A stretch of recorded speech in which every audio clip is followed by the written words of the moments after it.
بسم اللہ الرحمن الرحیم والصلاة والسلام علی رسولہ الکریم۔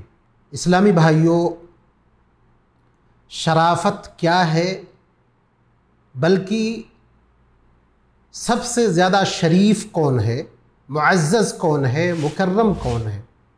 ہمارے معاشرے میں جہاں دینی رجحان نہیں ہے وہاں پہ لوگ اس شخص کو شریف مانتے ہیں جو خاندانی طور پر شریف ہو، خاندانی طور پر باعزت اور مکرم ہو، خاندانی طور پر مال و دولت والا ہو۔ آئیے ہم سیکھتے ہیں کہ اللہ کے نبی جناب محمد الرسول اللہ صلی اللہ علیہ وسلم نے کس کو شریف بتلایا، معزز بتلایا، مکرم بتلایا۔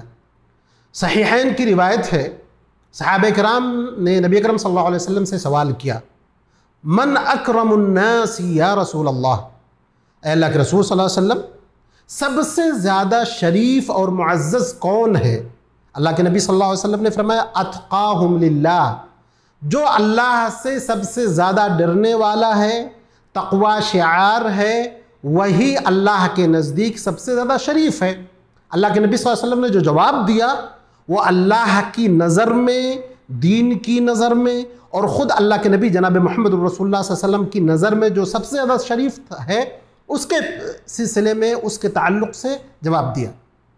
صحابہ کرام کا مقصد یہ نہیں تھا، تو پھر انہوں نے کہا اللہ کے نبی صلی اللہ علیہ وسلم، لیس عن هذا نسألک، اس کے بارے میں ہمارا سوال نہیں ہے۔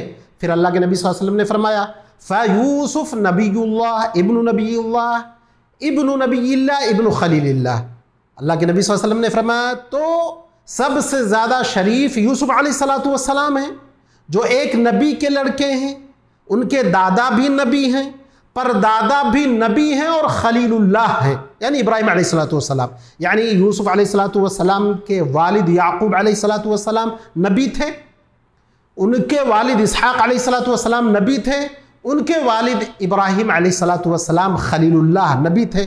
تو اللہ کے نبی صلی اللہ علیہ وسلم نے اس جواب میں دونوں چیزوں کا خیال رکھا، ایک خاندانی شرافت کا اور دوسرا دینی جو لحاظ ہے اس کو بھی مد نظر رکھا، کیونکہ مسلسل در مسلسل انبیاء کا جو سلسلہ ہے اس میں یوسف علیہ السلام ہے۔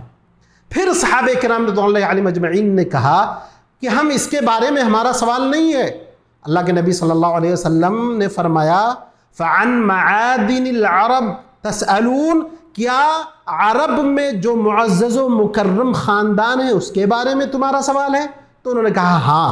تو اللہ کے نبی صلی اللہ علیہ وسلم نے فرمایا، فَخِيَارُهُمْ فِي الْجَاهِلِيَّةِ خِيَارُهُمْ فِي الْإِسْلَامِ إِذَا فَقِهُوا، تو جو جاہلیت کے زمانے میں اچھے تھے، اگر دین کے آنے کے بعد دین پر عمل کریں اور اس کی سمجھداری حاصل کریں، تب وہ سب سے بہتر لوگ ہیں۔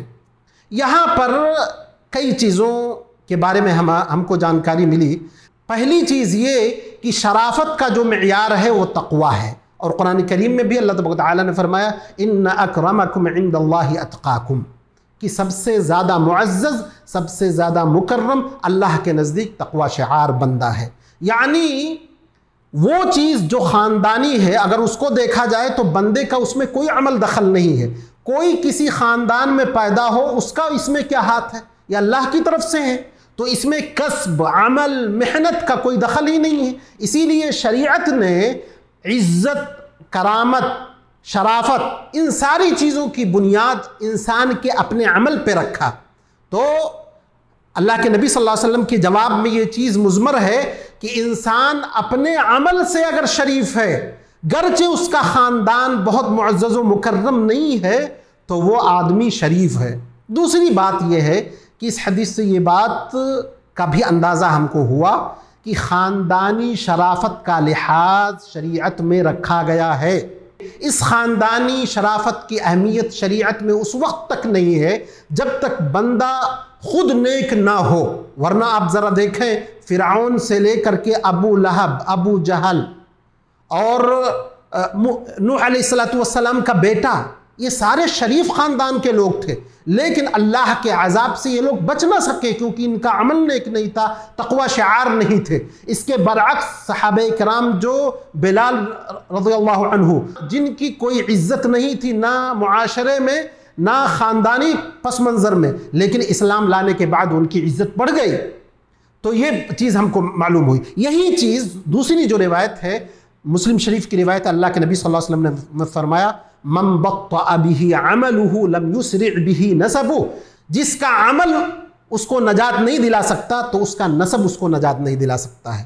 تو یہ بہت عظیم چیز ہے کہ اللہ نے ہمارے لیے ایک قسم کی خوشخبری رکھی ہے کہ گرچہ ہمارا نسب بہت اچھا نہیں ہے، لیکن ہم اپنے عمل کو اچھا بنا کر، ہم اپنے آپ کو تقوی شعار بنا کر کے ہم معزز بن سکتے ہیں، مکرم بن سکتے ہیں، شریف بن سکتے ہیں، اور دینی لحاظ سے ہم لوگوں کے اوپر فائق ہو سکتے ہیں۔ اللہ تبارک و تعالیٰ سے دعا ہے کہ اللہ تبارک و تعالیٰ ہم کو عزیز بنائے، نیک بنائے، شریف بنائے، ہم کو نیک عمل والا بنائے۔ وآخر دعوانا الحمد للہ رب العالمین۔